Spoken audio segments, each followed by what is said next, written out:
Welcome to the Menopause and Cancer Podcast, where we speak with cancer patients, survivors, and incredible experts in their fields to help us find solutions to our symptoms and ideas to improve our health.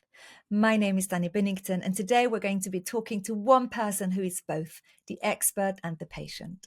Dr. Liz O'Riordan has done brilliant things for the cancer community. She's an educator on social media. She's a powerhouse, a woman that really wants to bust some myths. But today I want to talk to Liz, the patient. What is it like when you can't continue to work in a job that has meant so much to you? What's it like to be told that you might not be able to become a biological mother? Cancer takes so many things away from us, and our life changes in so many ways that we can't even comprehend when we first embark on this journey. Liz has gone on and become an author, and she's done amazing things. And I want to know from her how she has recreated and created this new identity, this new post-cancer Liz O'Riordan, as the patient, as the woman who navigates cancer survivorship so brilliant and helps so many other people along the way. Let's welcome her in. Liz, it's been a long time coming. I have been waiting for years to get you onto the show. How are you today? I'm really good, and I'm sorry it took me so long to get here, Dani. Do you know, the last couple of times we've actually had cancer curveballs thrown your way, and it came unexpected, as cancer does. And I want to talk a little bit about all the things that are so unexpected that come with a cancer diagnosis today, if that's okay. Yeah, sounds when great. You were a young surgeon, I wonder what your focus, what was your motivation to become a doctor in the first place was? It's the old cliche, to help people. The one thing they told you not to say in an interview, but all I wanted to do was to help people and make people better. And I was fascinated by the human body. And I knew I always wanted to be a surgeon. I wanted to go in and do an operation and make someone better. And I loved every type of surgery. I just fascinated by it. And so when you were operating on people and you were making people feel better, you then moved into breast cancer space, and that became your speciality. What was the move, or what was the draw towards that specific case? So a very wise mentor once told me that you pick your surgical speciality by the body fluid you mind the least. Is it vomit or poo or urine or phlegm or crusty toenails? And then someone else said, the transplant surgeons and the liver surgeons are true gods. The surgery they do is incredible, but the patients are young and they get sick and they die. Colorectal surgery is a bit like plumbing, but there are lots of emergencies in the middle of the night and you have to deal with hands smelling of poo. Vascular surgery is like plumbing again, but you end up nibbling bits of people's legs off, the toe amputation, then the foot, then the knee with diabetes. Breast cancer surgery, he said, it's not real surgery. There's no anatomy. I don't know what they're doing. But for me, there's no body fluids. There's no emergencies, so I could get my life. My evenings and weekends are free. I have an amazing relationship with the women I look after, and every breast is different. The surgery is creative and technical. We're using plastic surgery and often origami techniques to recreate and reshape. And I just loved it. I loved being challenged every day, but not too stressed by scary anatomy and things that could bleed, and just having women flash you in Sainsbury's to say, look, people can't see the scar. And I loved it. And in any of those years when you were a surgeon, did you ever worry that you might become or get breast cancer? I often worried, and I often thought, I wonder if my oncologist is sitting there seeing patients every single day, whether they think, well, that could be me. Does that thought ever cross your mind? As a medical student, yes, we are the world's worst hypochondriacs. You have a leukemia lecture and that bruise from getting pissed on a night out is suddenly, oh my God, I'm dying. We are hypochondriacs. But as a doctor, no, you're invincible. I never checked my breasts. I never thought I'd get sick. Never once thought it would happen to me. And how did you find your first breast cancer? So I'd had a lump. My first breast lump was when my husband had just proposed and he'd gone sailing around the top of the Northwest Passage around the top of the Arctic. And I found a lump and I was 36. And I remember screaming on the sofa in hysterics. I don't know what to do. I'm going to be dead tomorrow. He won't marry me. I'll have to lose my breasts. I'll lose my hair. Complete histrionics.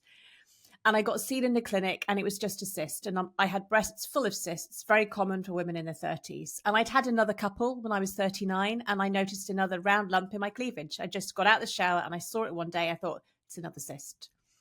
But mum said, will you get it checked out? And I had a mammogram that was normal.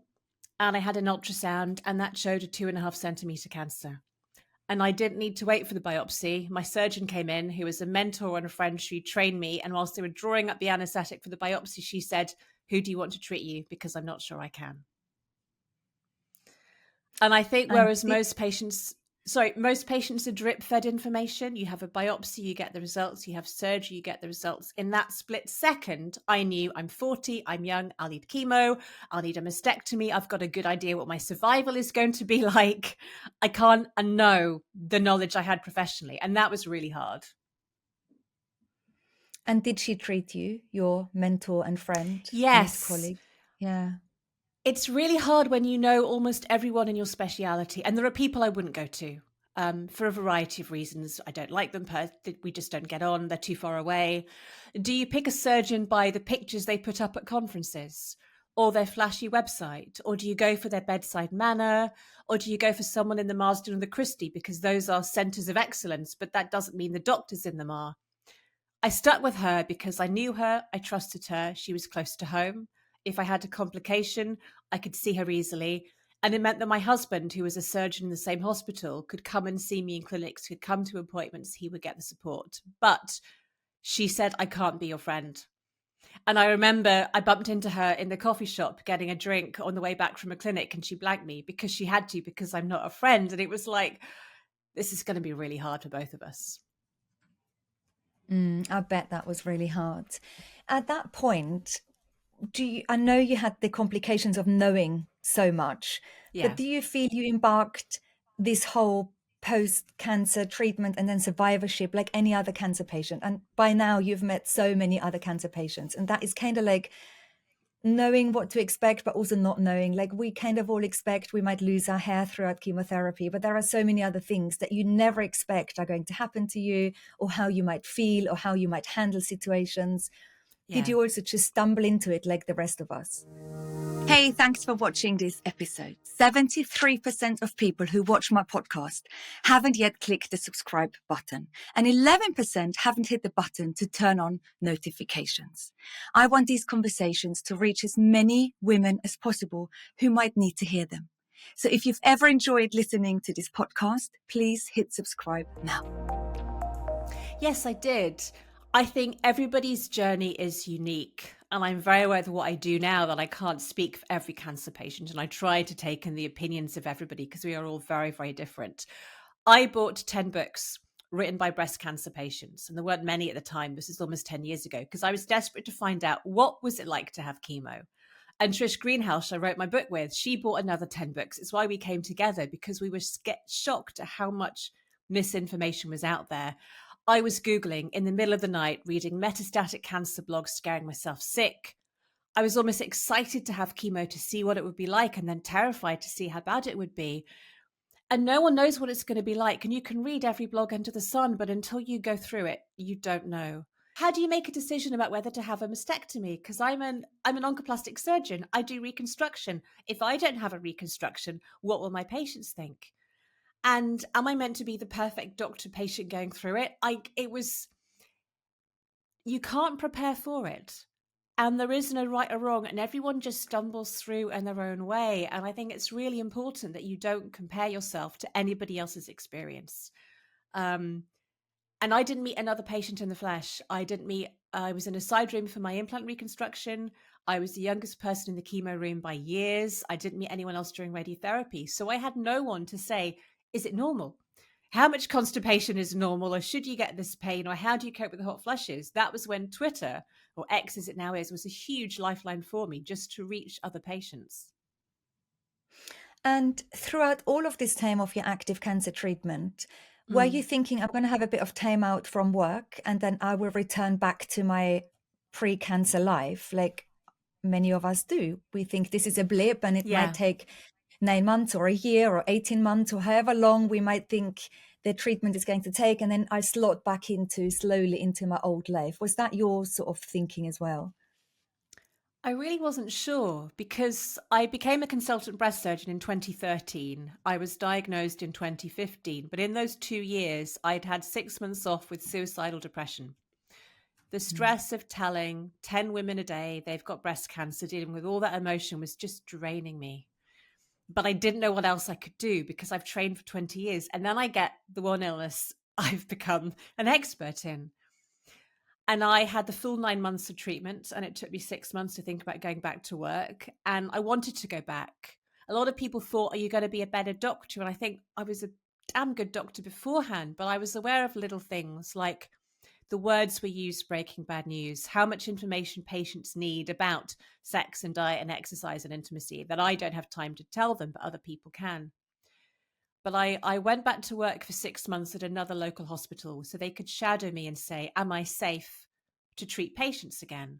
Me as a doctor and a patient. And I remember the first time I broke bad news and I just saw this woman crumple with her husband, and I had these flashbacks of what I must have looked like when I heard my cancer was still there after chemo and positive nodes. I thought, I can't do this.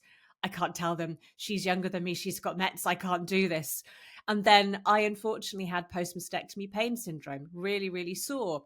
And I was too scared to operate because I didn't want to give patients the pain that I'd had. And it took a good 3 or 4 months for me to learn to not be a patient in that environment and how to be empathetic, but not sympathetic, and protect myself. And when I went back to work in my local hospital, there was a lot of people naturally walking on eggshells. Is she okay? Can we ask her to see this difficult case? Is she all right? Do we talk about it? Do we not? People who didn't recognize me. Where do I go for a cry when something's really just upset me? And in some ways, it was almost a relief when I had a local regional recurrence a couple of years later. The side effects of surgery and radiotherapy meant I lost the power and strength in my arm. I couldn't operate. And psychologically, it was too much. And it was like, you can finally step away now. It's okay. Because that feeling of giving up everything I spent my life training to do, but it's your career, your identity, your financial independence, your reason to get out of bed in the morning. And I think what made it really hard walking away was I didn't know my last operation was going to be my last operation. I'd noticed a lump. I'd had a biopsy. I was getting the results the next day. The operation wasn't my finest hour. I was working with a locum doctor. I shouted, and I never shout, but I was so stressed. And then I rang my colleagues up and said, it's come back. I won't be in tomorrow. And there's no retirement party. There's no goodbye. There's no we miss you. It's just, you've gone. And that was really hard. And I wonder how many people are sitting at home who have returned to work, because we kind of like have to as well, right? I mean, most people we have do to work, and financially. they have to make that financial contribution to their family, or there are many people who live on their own, or people who are single parents, and they have to return to work, and work is too much. And for whatever reasons, it might exhaust them, it might drain them, they might not be ready. And they're stuck in a way, because in a way, what is so sad, you have had that second cancer and it's awful, but I can hear from you that it came as a relief as well. And I wonder if that relief is just what you needed. And so many people don't have that relief because luckily they don't have a cancer diagnosis, but then also you're stuck in this post-survivorship dilemma almost, isn't it?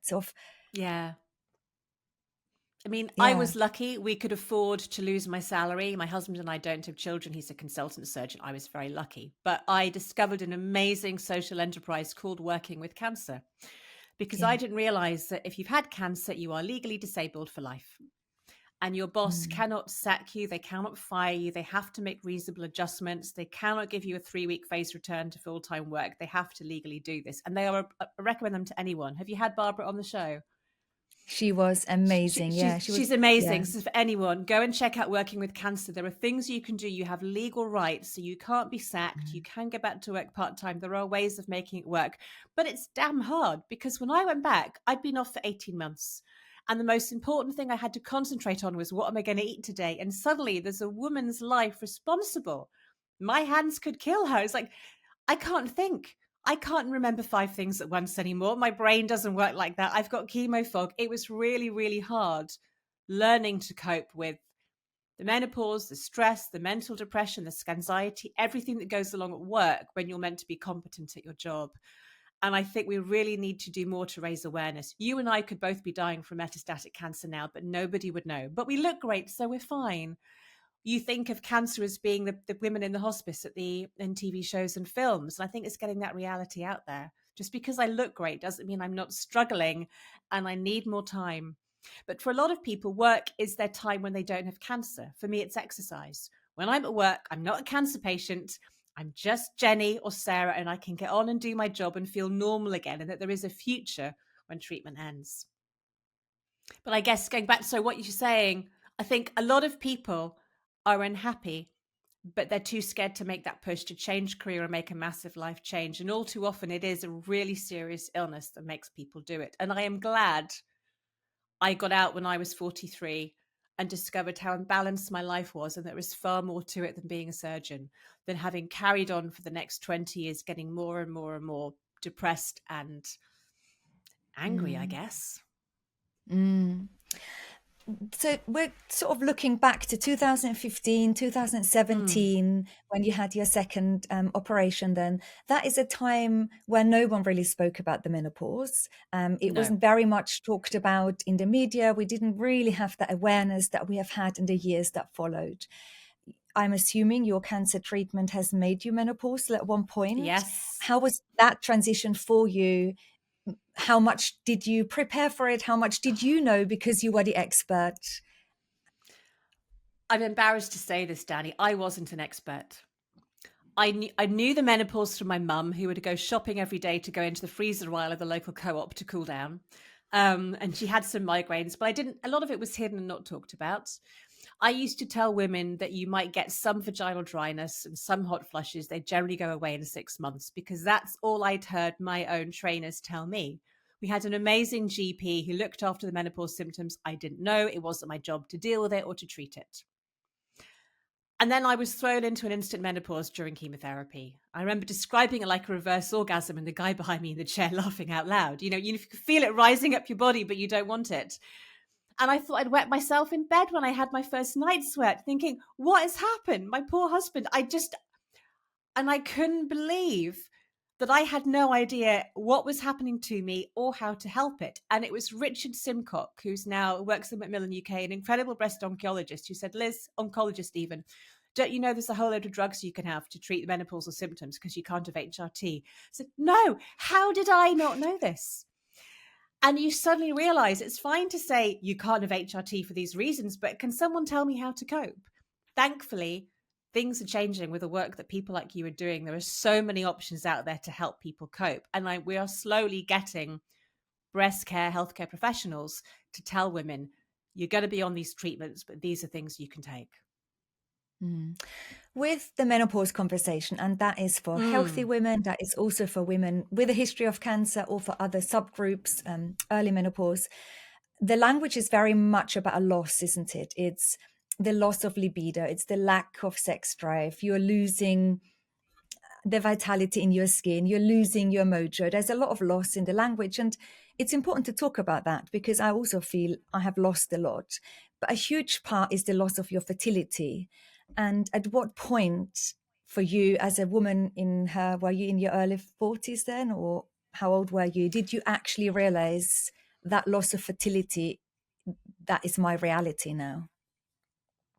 So I was 40. I'd been married a couple of years, and my husband and I hadn't yet decided whether we were going to have children. He has a daughter from his first marriage, and it was part of the consent for chemotherapy. You'll lose your hair, diarrhea, constipation. It will probably make you infertile. We could save the eggs, but it's a big cancer and there's a chance it might grow. So the oncologist didn't want to take the risk. And in those 30 seconds in front of a colleague, my husband and I kind of looked at each other and said, yeah, fine, okay. And then I walked away, and I thought, I was not expecting to have that conversation today, which is ridiculous because I knew it was coming, but I was in that cancer space, and it's suddenly, I'm never going to have children. And that grief, I didn't know whether I wanted them, but the minute you can't, I thought, no, I really, really did want a baby. And it's like anxiety whenever it's Facebook World Book Day and kids are doing stuff. Well, I have amazing nieces and nephews, and I'm a step granny, but it's not the same as having that one child look at me or teach them how to be, or just having that.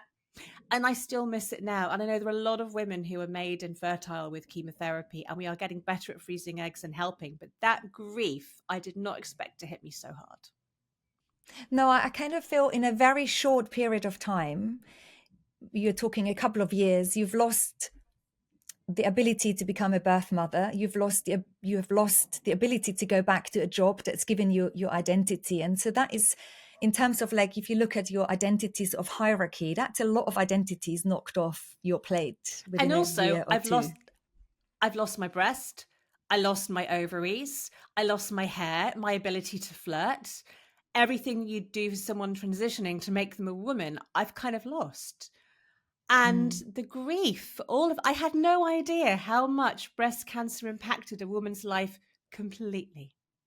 I was just focused on the pretty scar and was she still alive for 5 or 10 years because other people looked after it. And then you are in this world, the mental health, there is so much that you lose, but there is also so much that you can gain. If you can find a way to accept, a bit like Chris Salenga did, who sadly died yesterday.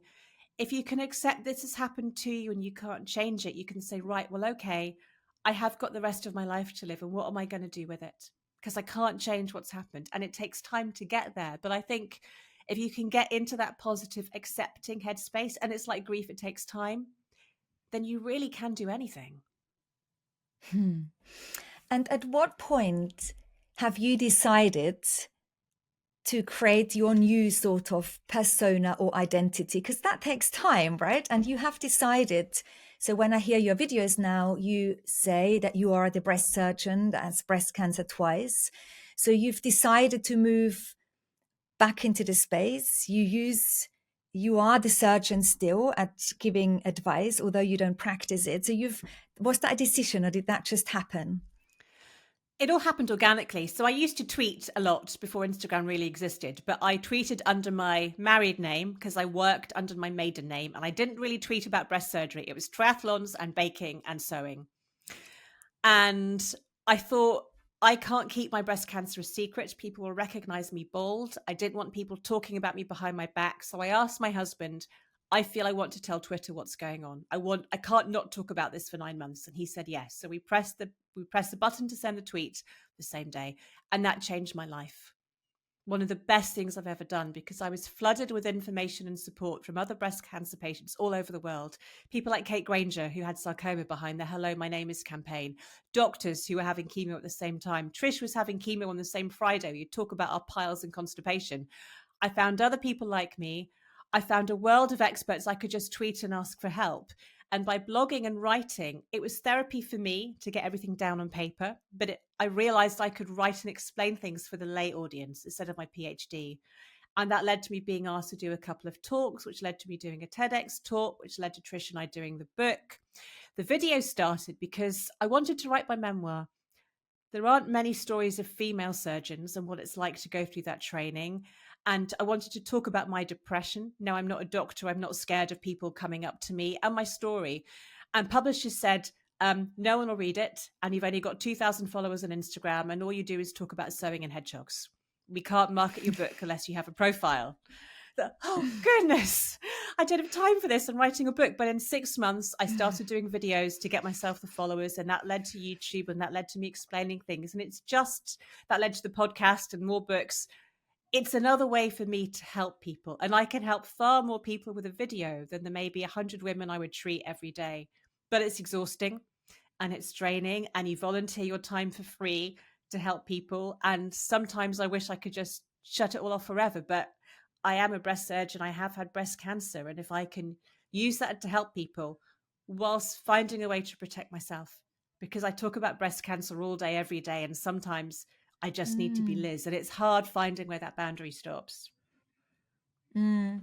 So when there are bad news, for example, in the cancer space, and when you are in that space and you follow other people and there is loss and there are so many stories that really affect you from people that you might have just followed and you might have never met them in real person, to always be in that space is quite tough, isn't it? And I sometimes, when people come into our community, one of what sometimes our coaches say, the first thing they say is maybe remove yourself from everything, because sometimes people come and and for hours they immerse themselves and they try and find out what they can do, but it's becoming too much and they're too much in that space, and so it doesn't allow much to move into just being healthy and into becoming the healthy sort of version of yourself, because you're sort of drawn back. How do you keep that balance? Are you strict with yourself, or? Well, I want to say thank you for saying that, because I think it is so important. If you're listening, you don't owe social media anything. These are strangers who have no right to know how you're feeling. And for most people who die, you don't know them. You think you know them because they're online, but they're not in your life. And to be able to switch off. I get upset when big names die because I know them and I talk to them. But for me, it's friends. I've got a small group of doctors with cancer. And when someone you know dies, there's that survivor's guilt. It should have been me. When my mum died, it should have been me, not her.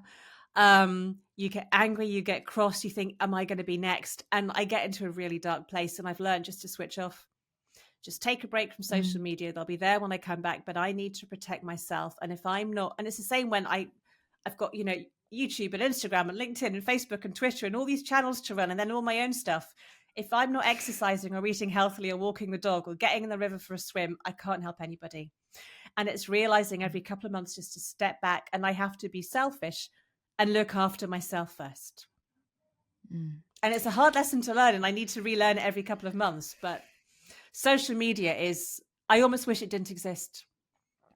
I'm really glad it does, but it can eat up so many hours of your life where you spend your time wondering what complete strangers are doing instead of talking to the people sat next to you on the sofa. Sorry, Absolutely. My husband. Whilst you're cuddling your dogs, that is. I know. I'm talking to the dog while sending my husband a tweet who is literally 1 foot away from me because it's easier than talking to him. We all know. We're all there. It's not real. Know. So since Richard Simcock, who is brilliant, has said to you, look, Liz, there are other things you can do for your menopause. Many years have gone by thinking of, when you were diagnosed and probably when you had that conversation.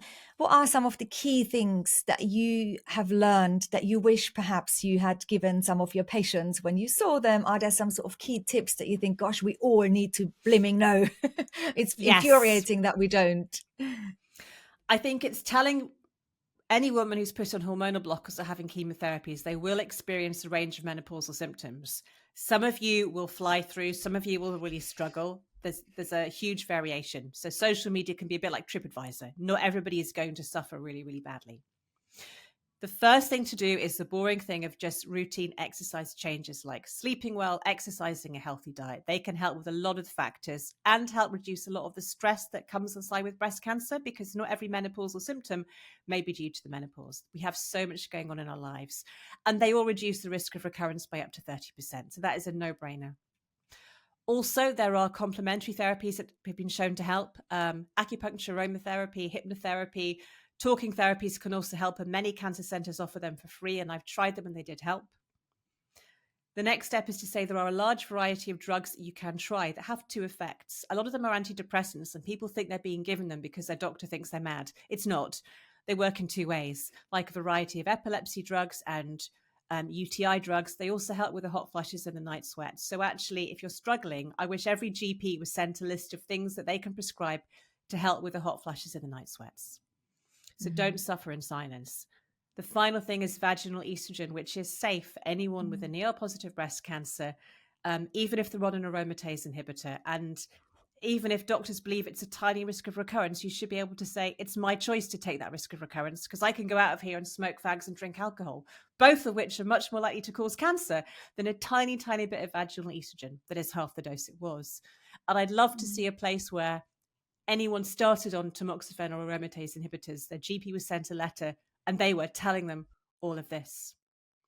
But at the end of the day, if you want to take HRT, it is your choice, because no one knows how bad your symptoms are. But I think women need to know there are studies that have proven that it increases the risk of recurrence. And if your cancer comes back, you're more likely to die. And you need to know that. So if, God forbid, you do get a recurrence, you can deal with any potential guilt that you or your family might feel that it's your fault because you took the HRT. And of course, we'll never know, isn't it? And that is the biggest problem, is the No, uncertainty of all of this, isn't it? Like exactly. it's just the uncertainty. And I think if someone could just take a little bit, help us carry the uncertainty, it would be Yeah, so much better, isn't it? Because we have so many women reach out to us every single week who talk about vaginal estrogen, for example, and their yeah, oncologists are absolutely won't. adamant they I can't have know. it, they won't prescribe it. And then they say to us, but Dani, the guidelines say it shouldn't be used for women who are on an aromatase inhibitor. And then we send them the latest evidence and some of the studies that Yeah, included over 50,000 women to show to I their know. doctors. But because it hadn't made it into the guidelines, and so it's really hard for these women to then say It to their is. oncologist, you say no, but I want it, because they I really worry. know. And I know you say it's only vaginal estrogen, but it's not. It's when you're the patient and you want to do something different to your doctor. Oh, I Gosh, know. that I've been takes there. so much, doesn't it? I've been there. As a doctor, I would never prescribe vaginal estrogen because I am so scared of them getting a recurrence. But I don't realize what it's like to be a patient. And we know the amount you absorb of vaginal estrogen is half what it used to be. We used to prescribe 25 micrograms. It's now 10, which is less than half. The leaflet in there is still from the 1980s with the FDA saying don't give it. A lot of doctors don't have time to get the conferences, or yes, say that's one study, but oh my God, I've looked after women who have died of breast cancer. I don't want that to be you. Of Whereas we course. should be saying, if you exercise and you try and reduce your weight and eat healthily, that can reduce your risk of recurrence by 30%, which is far more than the effect of vaginal estrogen. But I think if a woman's listening and they're struggling, and I've known women who've been sent to the surgeon, to the gynecologist, to the breast cancer surgeon, to the GP, say, it should be my choice to accept the risk that this may make my breast cancer come back. Because I can choose not to exercise and to live off fast food and to drink and smoke and do a lot of risk behaviors. It should be my choice. You shouldn't deny it from me. It's not a class A drug. And I think if we can put it like that, then maybe doctors will say, yes, okay. It's really, really, really hard. And it drives me mad. And I don't know what the answer is. No. And the hard thing is that when I was first diagnosed with cancer, I often thought that how I lived and my life has kind of given me the cancer. I know I have a Yeah. genetic mutation. Yeah. But then there are people who have a genetic mutation who don't get the cancer, right? So their genes don't express to what's Yeah. giving them cancer. So I thought, what have I done for my BRCA1 genetic mutation to give me cancer when I had it? Yeah. Is it because I grew up on ultra processed salami sandwiches all my Nope. life? I drank so much, but there I are all know. these things. Of course, if a person is then thinking, okay, you're in the post survivorship space like we are, you Yeah. do all of the right things. So many people do get a recurrence, Yeah. and yes, we have to then sit with it. Was it the vaginal estrogen? Was it the HRT? Did I not exercise enough? I think it is whatever it is. We know we don't know whatever it is that caused their cancer. It's, and that's the hard thing. It's exactly what you said. We have to then decide to be okay with it. I love that you are here. It means so much to me and my whole team behind this show. We release this show for free to help people like you learn more about this often misunderstood topic. And because so many of us feel totally under-supported going through all of this. In return, all I ask is that you help me on my mission by hitting the subscribe button and clicking the button to turn on notifications. It really helps a lot. Thank you. And now on with the show. And there are lots of people that the functional medicine saying it's our fault because we've had toxic emotions that we haven't dealt with. It's rubbish. I kind of explain cancer like a series of spelling mistakes. If you imagine the word chocolate, and I swap the C at the beginning for an S, it's chocolate. You can still read it. And I swap the T at the end for a D. The more letters I swap, the more unrecognizable it becomes. So there may be, I drank like a fish at medical school. That did one mutation. And I didn't exercise for 20 years because I was doing night shifts. That may have induced another mutation. But the other 8, a chance. BRCA may give you 7 of those mutations to begin with, but you still need the other 3 to happen at the right time in the right order. And in some people they do, some people they don't. No one can tell me, did alcohol cause my breast cancer? It may have been one tiny part, but it wasn't the only part. And there are people who are teetotal who get it. And it's the same with recurrences. It's hard for me because I exercise, I eat healthily, I'm not overweight. I know. And I've had it come back twice. And people can look at me and say, well, flip her, I'm going to be really unhealthy because it doesn't work. They all reduce the risk by a little bit. And you either think, I've had it, I'm going to live my life, I don't care, or I'm going to do the best I can. And it may not work, but it means if it does come back, you are healthier to deal with those recurrences. It's a sneaky little so-so that keeps mutating and mutating and mutating and finding ways to change. And all we can do is the best. And I think I've come to realize, because I used to obsess over the stats, my risk of recurrence. It's 50-50. It comes back or it doesn't. And it is out of my control. I can be the healthier as I can, and it can still come back. So I try and give myself a break. And if I want a glass of bubbly or some cake every once in a while, then I will, because I've had cancer 3 times and life's really hard. There's no magic diet. There's no magic supplement. There is nothing that you can buy online that can cure your cancer or stop it coming back. And that's what my next book is focusing on, because people are spending billions of pounds on mushroom supplements and turmeric and infrared saunas, and there's no evidence. But because we are desperate for a cure, for certainty, for hope, and when your doctor says, I can't promise it won't come back, you get your cash out.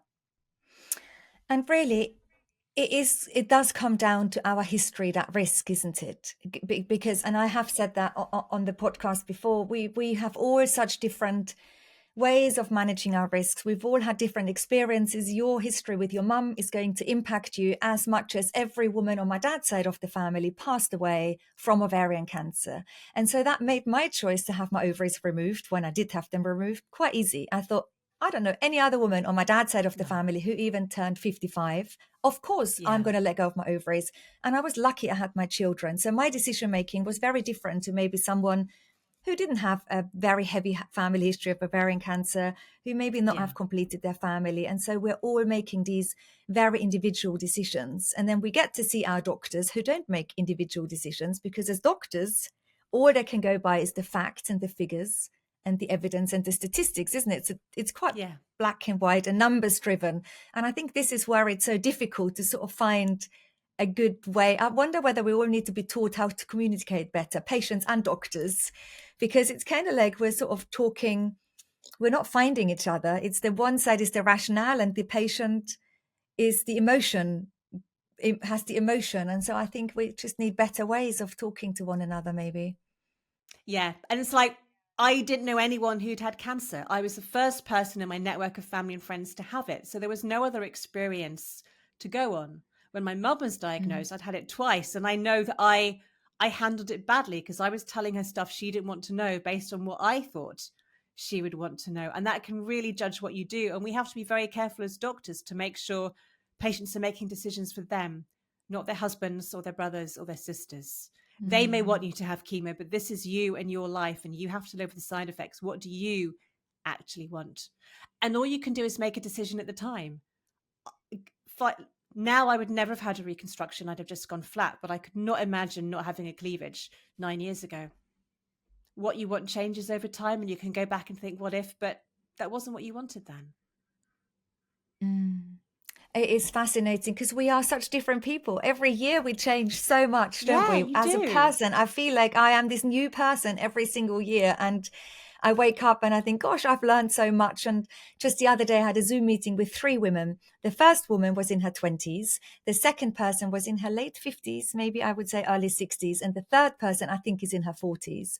And in the evening, I walked away and I just reflected on these 3 amazing women. And I thought, wow, the older the people get that I speak to, the more you can really hear their wisdom.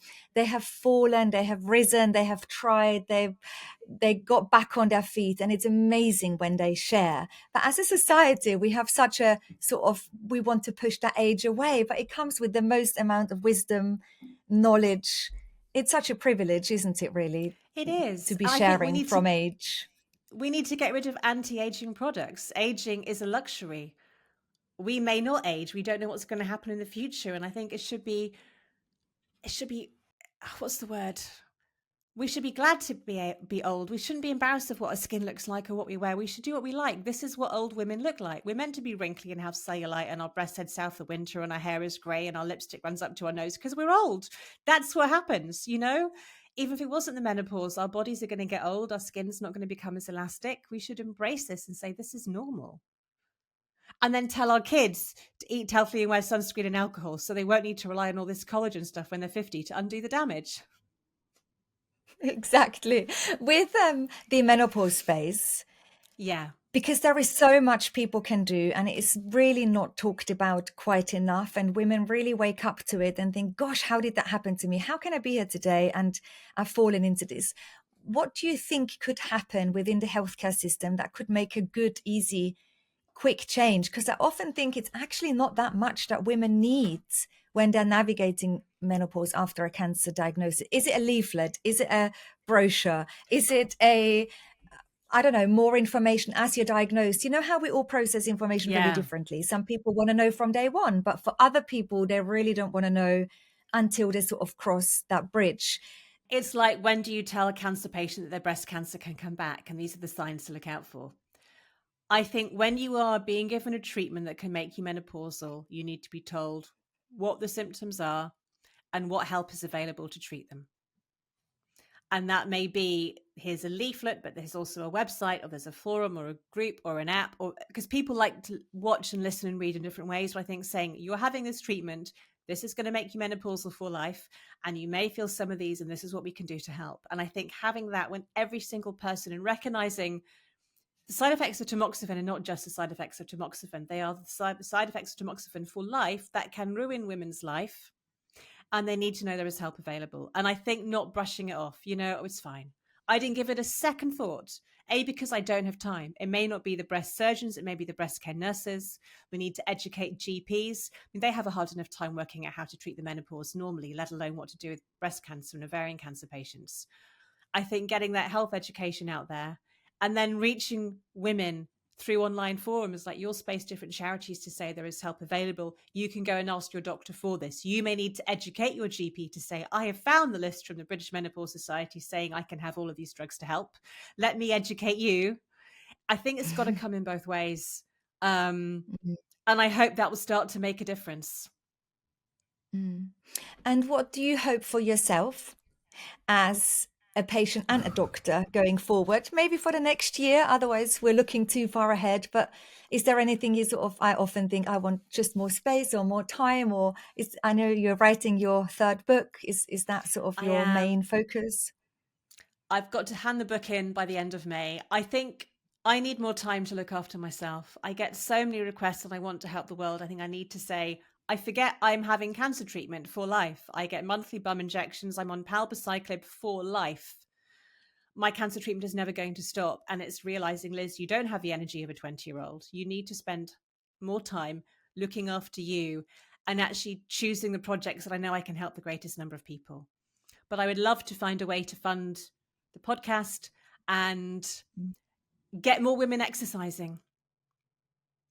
I think for me, that's a really big thing. It has such an impact on the cancer diagnosis. And if I can get more women moving and feeling fitter about themselves, I think that is my mission for the next year. I like that. Why do you feel the exercise part is so important to focus on? We know that regular exercise can reduce the risk of you getting breast cancer by 20%. It can reduce the risk of you getting a recurrence by 30%. Now, we give chemo if there's a 5% benefit. It's free. You just need trainers and a chair at home to do lunges with. The community of exercising with other people. When I exercise, I'm just Liz. It helps with all the side effects of treatment, fatigue, the mental health, the menopausal symptoms. There is nothing it can't do. And it makes you feel better. It gets the endorphins going better. It helps you sleep, and it reduces the risk of recurrence by 30%. It should be the first treatment that you are prescribed from the day of your biopsy, because we know if you exercise in those 2 weeks before your operation, you have a better outcome. If you exercise during chemotherapy, you have fewer side effects. It's a no-brainer, isn't it? It really is. No-brainer. It really is. And there's a great app called Her Spirit, which is free for women to go and join to get training. There are lots of people like Get Me Back UK, Carolyn Garrett, lots of cancer exercise professionals in that space telling you what you can and can't do. There is no excuse. Yeah. There is no excuse. Lecture over. But it's true. No, it's true. Last year, we hosted our first fundraising walking challenge, which we're going to do again this year. Fantastic. And it's been amazing. And it is really just about that walking. And the walking has so much benefit already, hasn't it? And sometimes we think we have to do all sorts of crazy things, but actually just getting out there. And I spoke to your friend and colleague, Professor Anna Campbell, Oh, and she's she said, lovely. even if you walk for 30 minutes every day or on most days, that is already such a brilliant start. And Yeah. so we're And it's hoping good for your that bone this year we health. can, yeah. So this year, when's the challenge going to be? Well, so we're hoping that people are going to walk through the season again with us, because one thing we have known is that when challenges are too short and it's a 6-week challenge, people will do it, but then they stop. And so Yeah. we have realized from a lot of research that we have done is that we need to just carry on. And so we need to get people walking for at least 4 months with us. And so some people are going to train up for a big walk at the end of September. They can do that anywhere they are in the world. Some people might just say, I'm going to do 4,000 steps a day. It really doesn't make any odds to us, to you, me, or anyone, how much people do.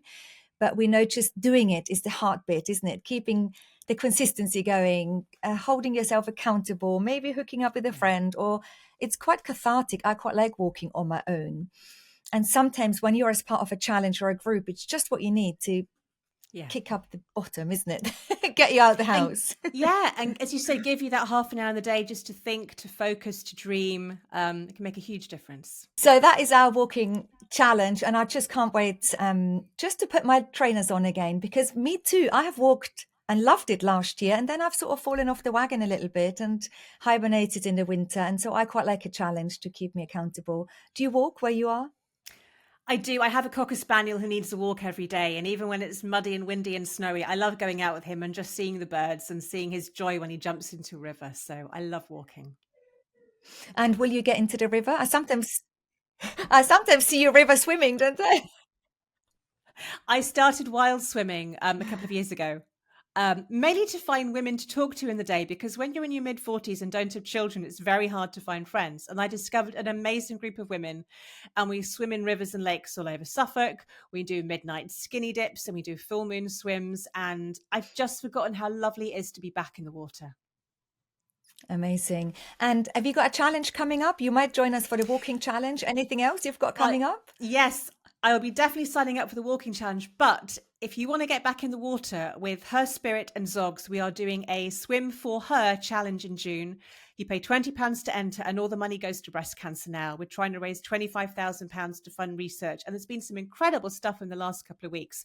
You can swim as long or as far as you want, and there are some amazing companies now that do mastectomy swimsuits and swimsuits for women who only have one breast, who don't want to wear a prosthetic, like EcoBra and Unibra. It's amazing.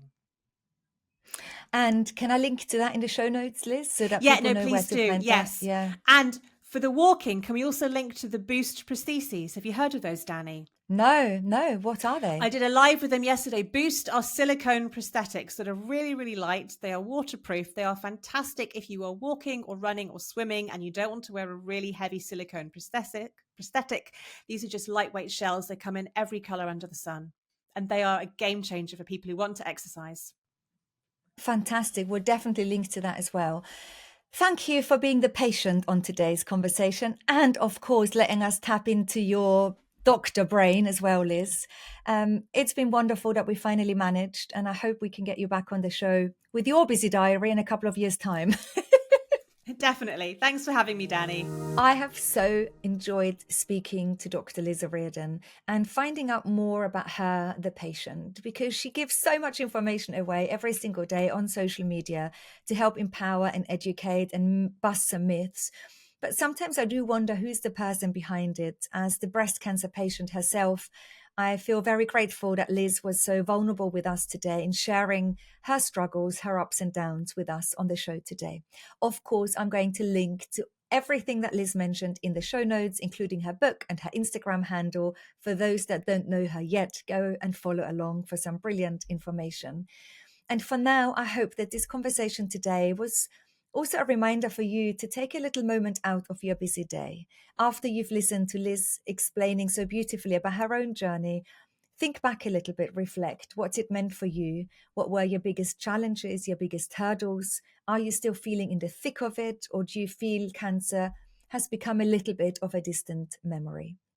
Sometimes it's really important, especially when we hear so many other people talk about their journeys, that we come back to ours, because the only thing that matters is you and your journey. Do you have the support you need? Do you have the information you need?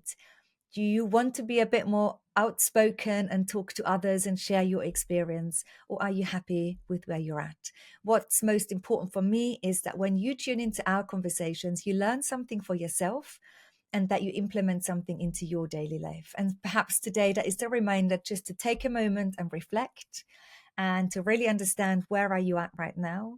No one knows what the future will hold, but here we are together on this beautiful day that you're listening to this conversation to. And I feel there is such power in sharing stories. So thank you again to Dr. Lisa Reardon for sharing hers with us today. But what's important is your journey and your way, and that you make it the best that you can for yourself.